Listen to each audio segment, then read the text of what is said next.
Lists continued. In this lecture, you will learn to use different methods associated with the list class. There are methods, these are functions which are called methods of the class called list. These are some of the methods: append, insert, sort. And you have got, for example, an inbuilt functions like in, max, min, length, and sum. So these are the methods and functions we are going to learn.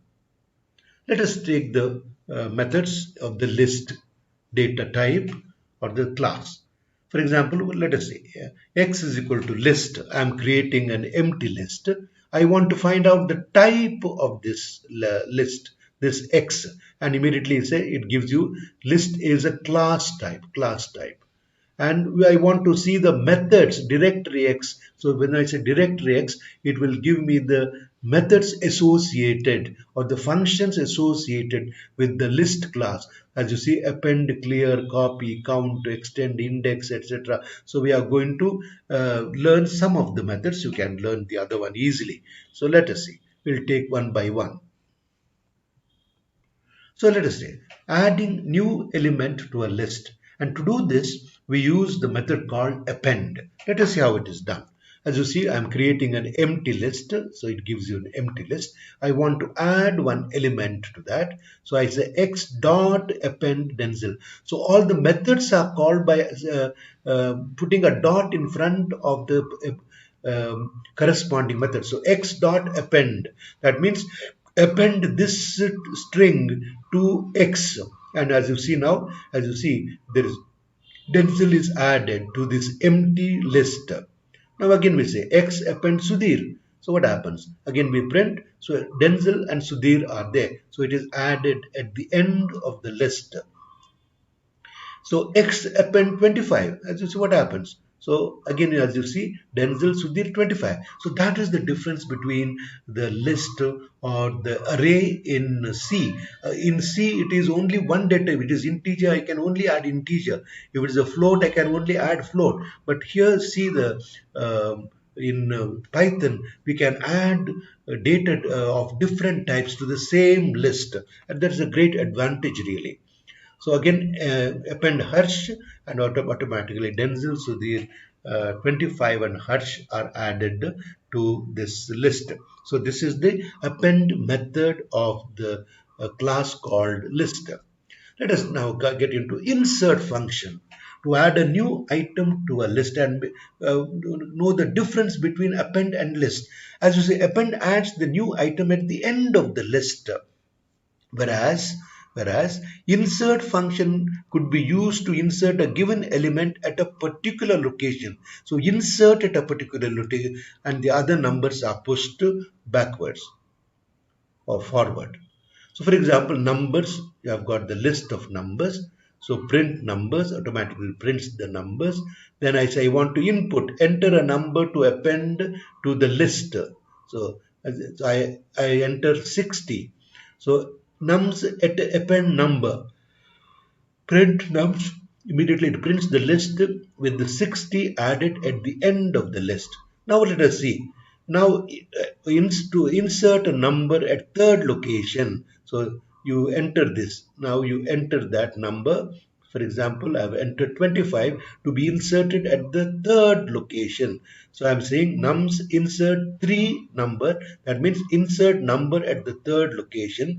Let us see what happens. Print numbers, and as you see, it is inserted at the third location. This is the original 0, 1, 2, 3. It is inserted here, and 50 and 40 and of course 60 are pushed forward. So this is inserting, whereas append means adding at the end of the list.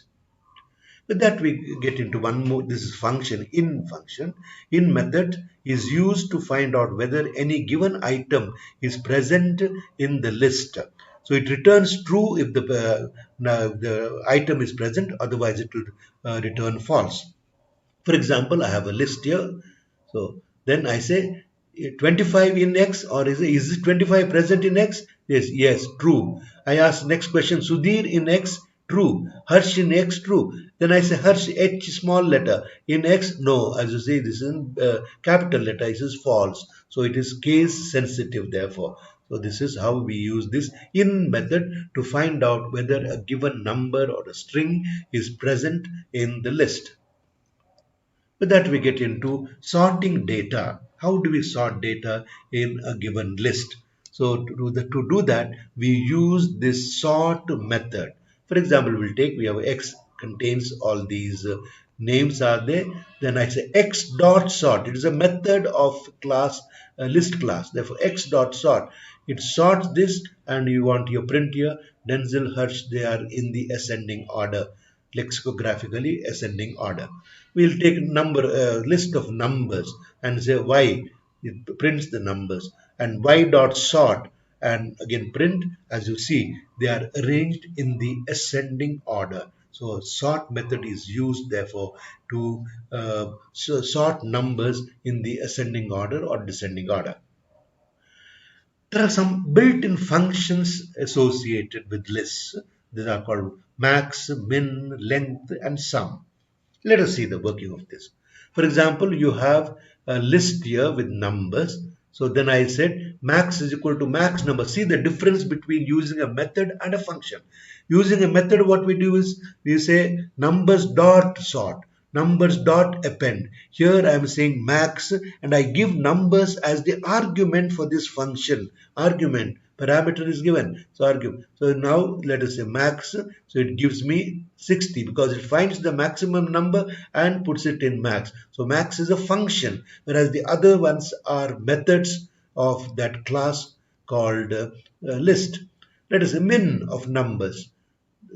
Immediately min you print 2 is the minimum number. What is the length of this list? So it gives len. What is len? 7. As you see, 3, 6, 7 numbers are there. And total, it finds the sum of these numbers. So total, it gives you 210 by adding, summing all those numbers which are present in the list. So average, one more function. So of course, you calculate average total divided by length of the, we have got the total, I have got the length. So immediately it gives the average 30 as the average of these numbers. So these are the functions which are associated with a class called list. We'll take some example here. So I'll say, for example, input numbers. How many numbers you want to input? I get the, I'm saying 5 numbers. So I'm written a program here. So while I is less than equal to n, so input number, so now input number 1. So I am entering 10. Then goes on. Append is appending. 15 is added. 50 is appended. 25 is appended. 16 is appended. So I find total is equal to sum within bracket numbers. So then it gives you average is equal to total divided by length of numbers, and here you have got the result. So average is 5. Numbers, what is that? Average of 5 numbers is 23.20. So this is a simple program I have written to make use of the function called append, and then also use a method called append and function called sum. That is the answer to that. Thank you.